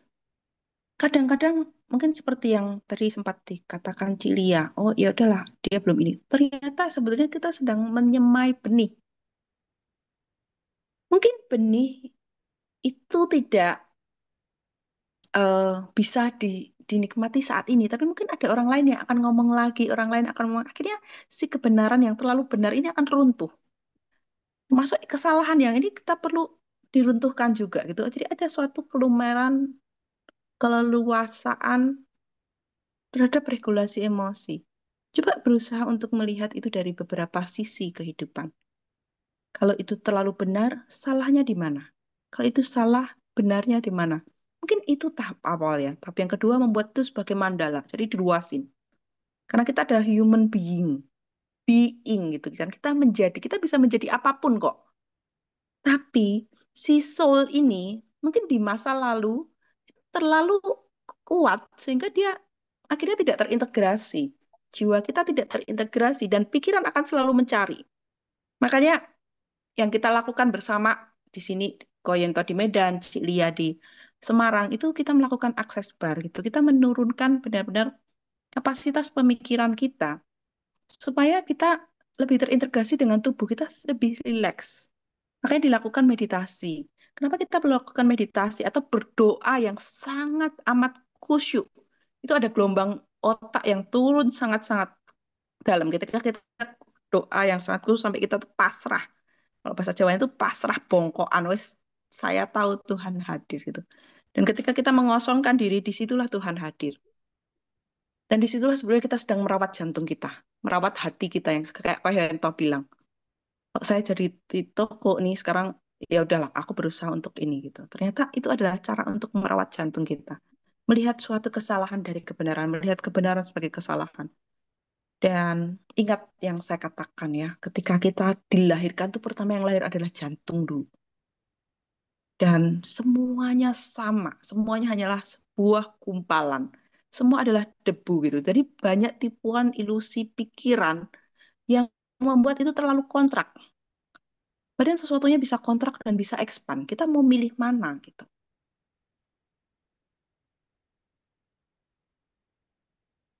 Kalau yang tahu sama Cilia silahkan tambahkan. Nah, mungkin bisa interaksi sama Pak Jerry langsung kalau Pak Jerry memang eh, mau mau ngomong, maksudnya bisa interaksi langsung Pak kalau memang mau langsung bicara. Iya, Selamat Pak Jerry. malam Pak Devi. Ya, selamat malam Pak Jerry. Dari kota mana Pak? Kalau boleh tahu. Jogja. Dari Jogja. Oh ya. Ini pertanyaannya kan bagaimana meregulasi emosi ya. Untuk usia berapa? Saya sekarang 44 tahun. 44 tahun. Selama ini yang sudah dilakukan untuk regulasi emosi apa aja? Mungkin mungkin Iya, udah mencoba cara apa aja itu. saya juga berlatih meditasi beberapa tahun Berlatih. terakhir. Ya, Mhm. ya seperti itu ininya untuk frekuensi yang lebih tenang, lebih nyaman gitu. Ya. Lalu Ya, ketika beberapa tahun ini udah meditasi, sekarang bagaimana dengan ini tadi sudah apa ya, patring ya, punya penyakit jantung. Terus ini ya. masih apa ya? Maksudnya dari dokter masih berobat kah untuk saat ini? Masih berobat. Jantung, Heeh, darah itu tinggi. Ini lumayan punya heeh. sih ada 7 macam. obat Mm-mm. tiap hari. Mm-mm. Iya, saya apa namanya by, bypass itu 2 tahun yang lalu, terus 3 tahun yang lalu pasang patring. Itu juga punya masalah psikologis bipolar disorder dengan psikotik. Jadi minum obat psikiatri juga gitu. Jadi minum obat ya, minum obat juga meditasi rutin ya Pak ya. Ya kemarin saya coba berobat ke seorang sinsei gitu. Beliau bilang kalau memang jantung itu masalahnya salah satunya karena berhubungan erat dengan psikis juga gitu. Iya, makanya Betul. saya juga berusaha untuk ada yang ada yang bilang kan hati kalau masalah hati karena apa, terus masalah ginjal karena apa, dan yang pernah saya baca itu jantung karena regulasi emosi gitu. Jadi saya memang mencoba untuk saya sendiri masih nggak tahu denial atau nggak tahu karena saya kurang paham aja hubungannya apa jantung dengan regulasi emosi, karena menurut saya sih emosi saya baik-baik saja, tapi memang ada yang bilang kalau saya ini terlalu pasif atau pendiam gitu, nggak ekspresif gitu, kira-kira seperti Ya, itu. ya. Jadi emosi itu Pak, terkadang memang kadang kita mungkin ya kita memaknai emosi itu sebagai emosi yang meledak-ledak. Misalnya sebagai pemarah, pemarah, terus yang gampang kelihatan, maksudnya kelihatan gampang sedih. Hmm. Dan kadang kita, kebanyakan itu kita itu merasa baik ya, maksudnya aku tuh sudah baik, tapi aku disakitin. Seperti Hmm. itu. Merasa Ya. baik dan kita disakitin, terus kita regulasi emosi supaya kita nggak marah sama orang itu. Nah, Hmm. coba disadarin, apakah sebetulnya aku tuh pengen marah, tapi lagi-lagi kepentok pada nggak boleh marah. Misalnya seperti itu ya, contohnya ya Pak. Karena ini kalau sudah jantung, udah renggang segalanya, pertanyaannya ada beberapa Pak. Jadi nggak bisa terus langsung dan yang tadi Bapak bilang kan, Bapak baca ini, baca itu gitu ya. Dan menurut Bapak sendiri, Bapak percaya yang mana? Kan tadi ada yang bilang ya, oh ini karena psikis. Terus yang sana bilang mungkin karena makanan. Menurut Bapak, menurut Bapak sendiri gitu. Maksudnya keyakinan Bapak ini karena apa ya gitu.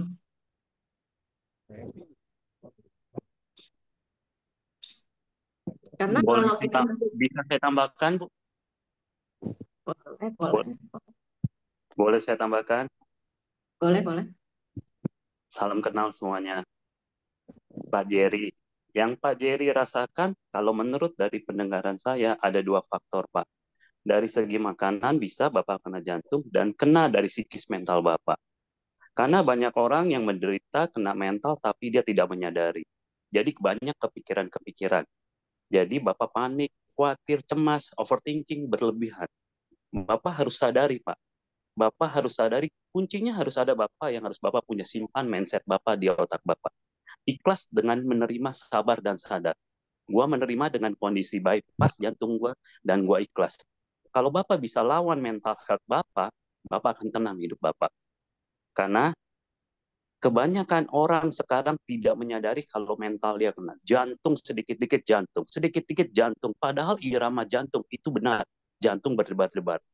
Tapi karena Hmm. bikin jantung dia berdebar-debar itu karena pola pikir dia, kekhawatiran dia, kecemasan dia. Itulah yang sekarang banyak di rumah sakit orang yang menderita anxiety disorder, ASPD, NPD yang berhubungan dengan mental. Coba Pak Jerry tenangkan mental Bapak, sering banyak berpikiran positif dan berbicara positif buat orang lain dan buat diri Bapak sendiri. Karena banyak Maaf, sebentar, maaf kalau saya boleh tahu, ini dengan Bapak siapa ya?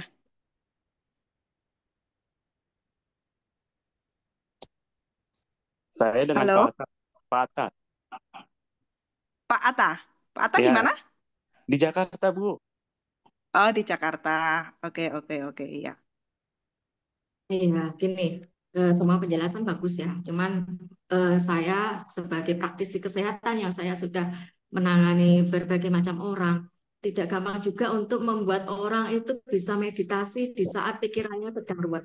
Itu yang boleh maksudnya boleh dicek lah seperti itu. Dan di sini kami ada metode yang memang bagaimana orang di saat dia tidak bisa meditasi tetapi bisa dibuat untuk rileks dulu.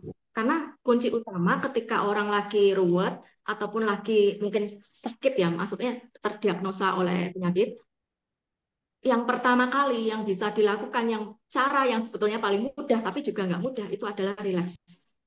Dan memang di sini kami ada metode yaitu akses itu kami pakai dari Intan juga dari Koyento itu untuk apa ya, menenangkan pikiran. Kita ada suatu metode yang namanya akses bar, dan itu mungkin nanti bisa dijelaskan oleh Ci Intan ya Iya, untuk saya selanjutnya. sudah praktek itu. Jadi sama Pak orang di Jogja itu, aku lupa yang barusan sakit itu. Abi ya, dengan Pak Abi. Pak Pi ya. Beliau ngajarkan Pak Abi ya. untuk basic bars gitu beberapa cuma di daerah kepala aja gitu. Terus saya sama istri juga praktek beberapa kalau malam gitu kali suka saling ngebars gitu. Ya basic aja yang cuman kita cuman tahu beberapa titik aja, mungkin empat atau sekitar 3 atau 4 posisi gitu. Dan itu Ya, lumayan sangat membantu kenyamanan betul. tidur dan Betul. sebagainya. Ya, benar. Dan ya itu pertama kali yang mesti kita lakukan itu relax, relax dulu. Ketika sudah relax, kita bisa kok. Maksudnya kalau sebagai praktisi kan saya membantu dia untuk dengan pertanyaan ya, bukan terus menasehatin dan segalanya. Tidak, nggak bisa. Eh, tidak semua orang itu mau dinasehatin. Boleh dibuktikan tidak semua orang mau dinasehatin. Jadi kalau di kami itu biasanya kami ada berbagai pertanyaan dan pertanyaannya itu pertanyaan yang spesifik ya Pak. Maksudnya satu orang dengan yang lain itu bisa berbeda. Tergantung kondisi kondisi penyakit juga kondisi kejiwaan kita, kondisi terus pengalaman hidup dan segalanya itu pasti berbeda-beda. Oleh sebab itu untuk lebih lanjutnya biasanya tetap terkupas dari kita kasih pertanyaan-pertanyaan. Jadi interaksinya dua arah. Kalau satu arah sama aja kayak menggantungkan hidup kita sama dokter misalnya ya, atau menggantungkan hidup kita sama apa ya, tukang pijit lah misalnya, dipijit enak, habis itu ini ya kan nggak bisa. Jadi dua, ke dua arah. Kalau biasanya kalau saya menangani dua arah Pak, gitu. Dan saya yakin kok kayak Pak Jerry ini ada ke, keinginan untuk sembuh. Kalau orang ada keinginan untuk sembuh, tingkat kesembuhannya itu lebih tinggi dibandingkan yang dia sudah pasrah. Maksudnya pasrah itu bukan berat. Maksudnya gini, mas usia masih muda, tetapi dia nggak mau, maksudnya benar-benar yang pasif banget ya, nggak mau mencari pengobatan apa, tapi juga cuma tiduran aja di rumah misalnya kayak itu yang pasif menurut saya. Begitu. Ya, Si Intan, saya kembalikan kepada Si Intan. Mungkin begitu, Pak Jerry. Mungkin ada yang mau disampaikan lagi atau sudah cukup? Ya, saya mau tambahin sedikit buat Pak Jerry. Ya. Setiap Pak Jerry datang, sensasi-sensasi yang Pak Jerry pikirkan, kekhawatiran Bapak, kecemasan Bapak berlebihan, Bapak tahu segera alihkan pikiran itu, Pak. Maaf sebentar ya Pak, saya terpaksa untuk me-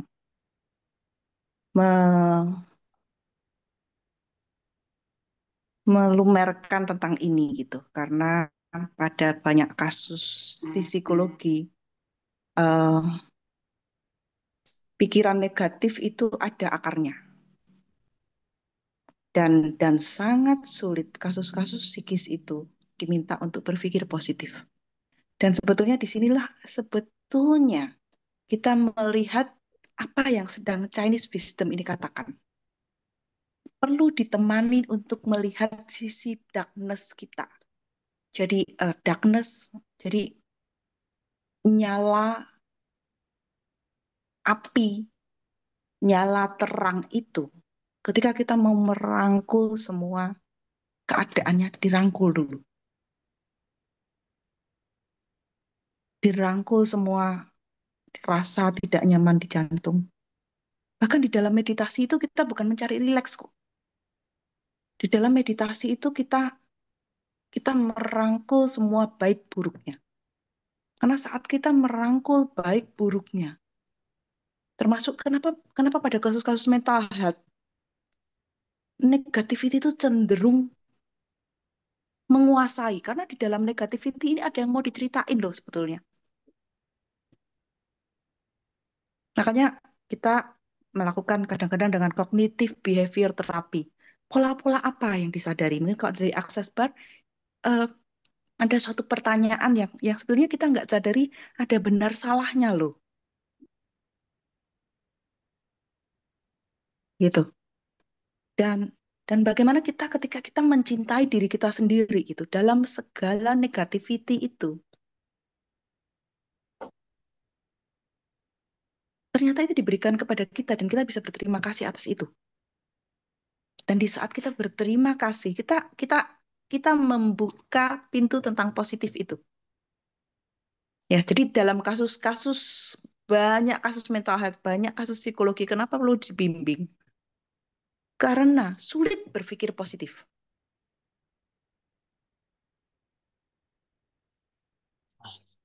Sama persis yang hari ini kita sedang berbicara tentang menjaga hati. Adalah memeluk negatif itu bagian diri dulu. Ketika kita di dalam pelukan itu kita melihat ya tadi saya analogikan dengan ular gitu. Ketika orang yang takut ular, dia tuh akan selalu menolak si ular itu. Semakin ular itu ditolak, dia akan semakin berteriak. Tetapi ketika kita menemani si ular dengan segala kekurangan dan kelebihan, sehingga kita menjadi pawangnya si ular itu, di dalam darkness itu muncullah si light itu. Jadi saya masih melihat dari awal saya memilih untuk pendekatan filosofis ya, karena kita melihatnya secara umum gitu. Karena ini akan ditonton begitu banyak, kita nggak bisa mengupas secara individu. Saya mengurangi sekali mengupas secara individu pada siaran live ya. Tetapi sesuatu yang sebetulnya sangat privat yang bisa saya berikan ke Pak Jerry hari ini adalah cintailah semua keadaan yang sekarang. Karena saat kita menyayangi, kita bisa merawat. Tahun lalu saya nggak bisa bangun karena syaraf kejepit.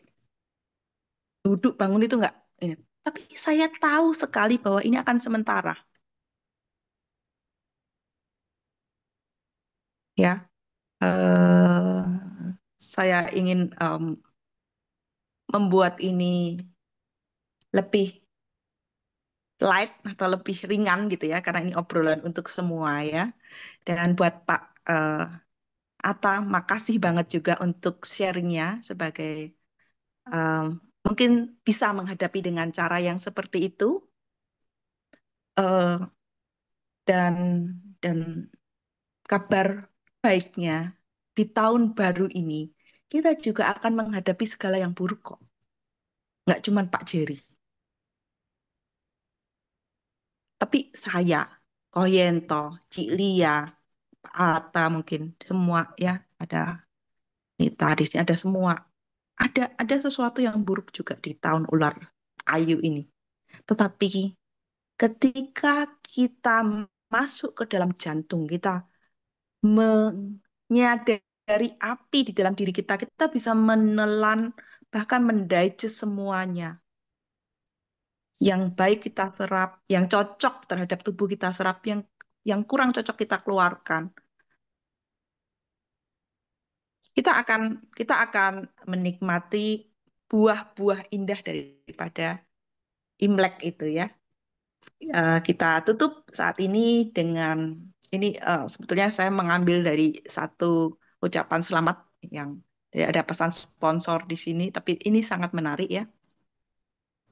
Eh, May this year of the wood snack ya, bahwa endless of happiness. Ternyata di dalam happiness itu adalah yin yang itu sendiri, baik buruknya. Lalu good health and prosperity. Jadi ketika kita menerima diri kita dengan segalanya, itu kesehatan kita akan terus menjadi lebih baik dan keberlimpahan di dalam segala hal yang ada dan kita bisa syukuri. Ya, dan semoga setiap langkah, walaupun langkah kecil, itu membuat kamu menjadi lebih sukses dan penuh. Dan khususnya eh, langkah untuk menjadi pawang ular di tahun ini. Itu ya, buat Pak Jerry, izinkan untuk lebih banyak cinta dan merawat dengan semua yin yang di dalam dirinya, ya, melepaskan semua sisi-sisi itu, dan maksudnya dengan dokter juga bisa berdiskusi, menemukan dokter-dokter yang berkontribusi, menemukan makanan dan semua yang ada, termasuk saat ini kita di sini. Satu pertanyaan aja, Cik. Boleh? Kenapa? Satu pertanyaan boleh. Eh, apakah Iya, yang dikatakan dengan melumerkan tadi ada hubungannya dengan indikasinya dengan menangis? iya, Oh, iya. oke. Itu tadi unsur air ya. Jadi ketika Hmm, kita menangis, kita mengamati, tapi kita menangis dengan jarak gitu. Kita melihat diri kita yang menangis. hmm, Karena ketika kita bisa melihat diri kita yang menangis, kita bisa memeluknya loh. Ya, hmm, cara tercepat adalah butterfly hug ya. Kita taruh di sini, kita katakan peluk. Aku ada di sini untuk kamu yang nangis. oke. Ya, jika sesuatu itu benar, terlalu benar, mari kita lihat sisi lainnya. Ketika itu salah, kita lihat sisi lainnya dan semuanya sudah berlalu. Yang ada saat ini adalah nafas kita. Dan hari ini untuk ke masa depan, ya, ketika kita bernafas dan kita percaya di masa depan kita, ada langkah-langkah baru yang kita bisa ambil supaya aku nggak sering-sering nangis. Apa kok aku nangis? Apa sih yang aku tangisi supaya aku nggak nangis lagi? Jadi satu hal kecil yang contohnya misalnya buat saya menangis gitu ya, adalah saya terlalu capek. Ya udah, saya berusaha untuk tidak terlalu capek. Karena ada kuasa yang sangat amat lebih besar yang kita perlu akui. Yang kita bisa bilang dengan Sang Pencipta, kita bisa bilang Tuhan, kita bisa bilang universe, dan dia berada selalu ada denganmu loh Pak, gitu loh, untuk melumerkan itu gitu. Karena ketika kita nangis, ketika kita mengosongkan, disitulah Tuhan hadir.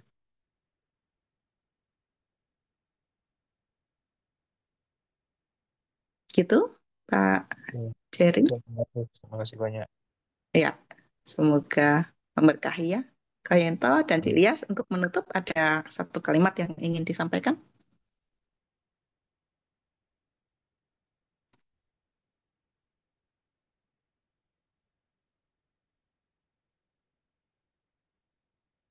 Masih mute? Oke. Berhubung ini kita berada di tahun ular, di mana temanya itu adalah gemilau kebahagiaan.